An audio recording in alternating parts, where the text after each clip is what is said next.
This was really Rob Doherty's decision, our writer, but I think the idea was to remain as faithful as we could to the character, to the essence of the character. We wanted to do somebody who was both, as Rob puts it, colorful and misanthropic, somebody who, charismatic and misanthropic, and somebody who was kind of fun and colorful and full of life and yet cold and abrupt and a little curt at times. Somebody people didn't feel like they would necessarily want to go have a drink with, but somebody who they also respected and liked and kind of wanted, if they had a problem, if they had a crime that needed to be solved, this is the guy to do it. So, I feel like the character historically is so interesting, is so smart, is so kind of formidable, and is so just kind of charismatic and enigmatic and interesting. We wanted all of that.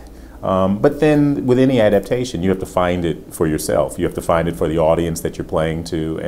And I think the writer has to find what they're most passionate about. So we took, I think, was the essence of the character, and Watson, the essence of that character and that relationship, this wonderful friendship, which in our version is just beginning, but it will end up being that kind of classic friendship that they've shared. But that, other than that foundation, I think the rest of it is Rob Doherty and his team trying to find what works for this Sherlock 21st century in New York, which is a little different. And take it from there, let it evolve and become its own thing with a great foundation, rooted in the historical characters. The backstory is still fairly similar for Sherlock. I mean, Sherlock was in London solving cases, working as a detective with Scotland Yard. Something happens, which I'm not at liberty to say, but something happens that in his personal life that ultimately causes him to fall into drugs. And he ends up coming to the States. His father puts him up in a rehab facility to kind of get well. And that's kind of where our show picks him up. Now, drugs, Sherlock did drugs historically, so that is an element that we're familiar with. Obviously, he was based in London. That's something that is historical. But that kind of backstory was interesting. What's new and what's kind of fresh is the idea of bringing him to the States, bringing him stateside, putting him, as a fish out of water in New York, kind of the quintessential American city, and letting, the city be an obstacle for him, but letting it also be an opportunity for him. Great cases, interesting people, a really interesting geography, the physical geography of New York.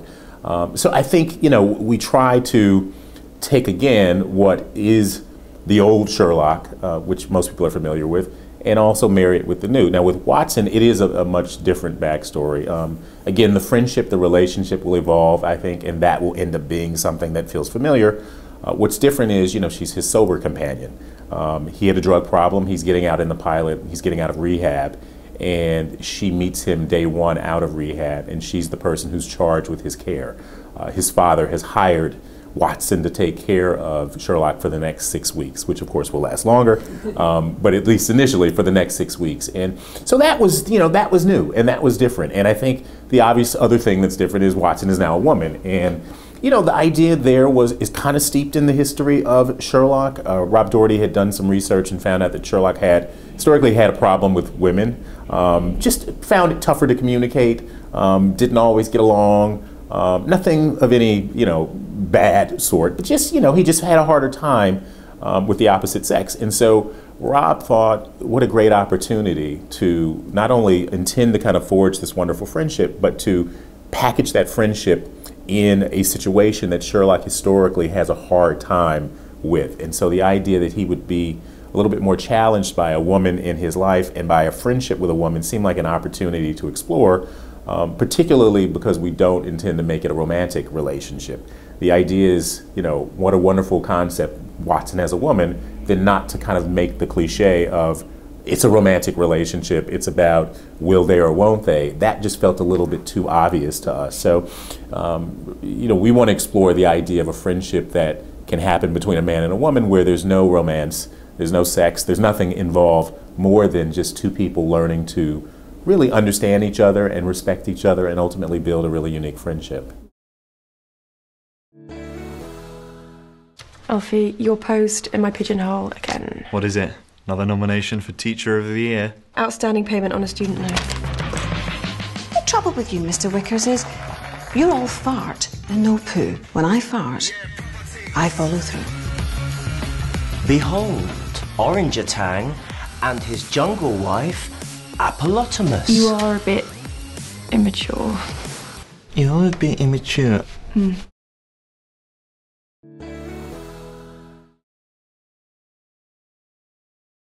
They're fantastic. Lucy Liu is as good as it gets. Obviously, her career is very long and varied. She's just a fantastic actor. She's a wonderful human being. And I think, you know, the role, if we're going to make this iconic character of Watson a woman, you needed an actor who both had the strength and the intelligence, the accessibility, the kind of kindness and gentleness, given the role that she's playing in our version of Sherlock. And yet again, the kind of formidable quality to contend with this kind of firestorm of a character in Sherlock. And I just think Lucy pulls that off. I mean, she's done so many performances. She's played so many wonderful characters in such a variety of characters. The spectrum of everything from Kill Bill to Ally McBeal, it kind of covers all the territory. So we needed somebody who was really facile and kind of nimble in what they were able to kind of embody in the character. And she's that. And she's also just, she's a wonderful person to have on the set. She has a wonderful energy. Again, she's very intelligent, so she's very invested in kind of who Watson is and the evolution of her character and understanding the motivations of her character. And then Johnny Lee Miller is everything we could have imagined. He was our first choice for Sherlock, principally because we were looking for somebody, again, who had the requisite intelligence, the requisite charisma, and also the ability to kind of be a little bit of an, a little bit of an eccentric, a little bit of an outsider, but yet somebody people still want to watch and somebody people still kind of like. It's very easy to do a Sherlock or portray Sherlock in a way that's a little off-putting. And our idea was to keep him as complicated as he's been in the books and other incarnations of the character, but always accessible. Somebody that ultimately audiences want to understand, they want to empathize with, they kind of sift through the rough exterior and the kind of brash qualities and get to something, or at least are interested in getting to what's behind that, who's behind that. And I think, Johnny Lee Miller has all those qualities as an actor. Again, he's enormously intelligent. He's got wonderful charisma. He's a handsome guy. And I think, and handsome, by the way, in non-traditional ways. He's not the traditional leading man, which we also like. We wanted Sherlock to feel kind of sufficiently messy, a little dirty. And I think Johnny has that kind of essence as an actor and as a human being, frankly. So it just lends itself to a wonderfully complex, nuanced character. Absolutely. I mean, I think cable has been there for some time, and I think, frankly, network TV, we're at CBS, we have a deal at CBS, and they're doing really good shows. I think they own the market in terms of procedurals. They've owned that market for several years, but they also have, something like Good Wife, which I think is a fantastic show. It kind of ushered in, I think, a new era, which is the character-based procedural at CBS. And at the end of the day, Sherlock is a procedural too, but it's a procedural where the character, I think, leads and the procedure kind of complements character. Good Wife really started that, and I think Good Wife is a show that every network would love to have. It's certainly, for us as producers at CBS with a deal at CBS, it's been enormously helpful in kind of encouraging us to think broader than the traditional procedurals that CBS has done really well, and to kind of approach those procedurals with character in mind. So Sherlock, what better character can you find? And frankly, what better procedural? We're doing a detective show with the iconic quintessential detective who also is kind of quintessentially messy and complicated and nuanced and fun and troubled in some ways, and yet brilliant and eccentric and all those other things. So it's a challenge, but it is a real opportunity, and I think it's ushered in a very good time to be not just in cable, but to be in network television too. Everybody loves mystery, so we have great mystery. I think we have wonderful actors who people love. Johnny Lee Miller probably more known, I think, in Europe than he is in the States, but hopefully that will change. Lucy Liu is known all over the world, so that's appealing. I think you also have the obvious idea of Sherlock. Sherlock is a brand that is worldwide.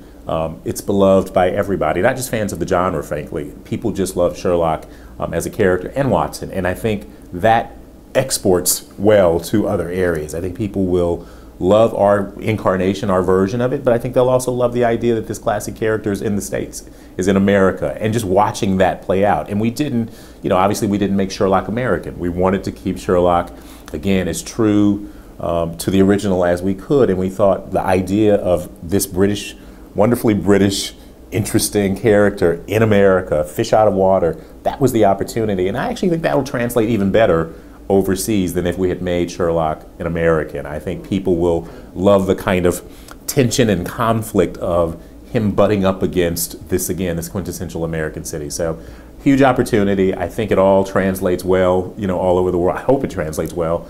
And hopefully audiences will like what we're doing.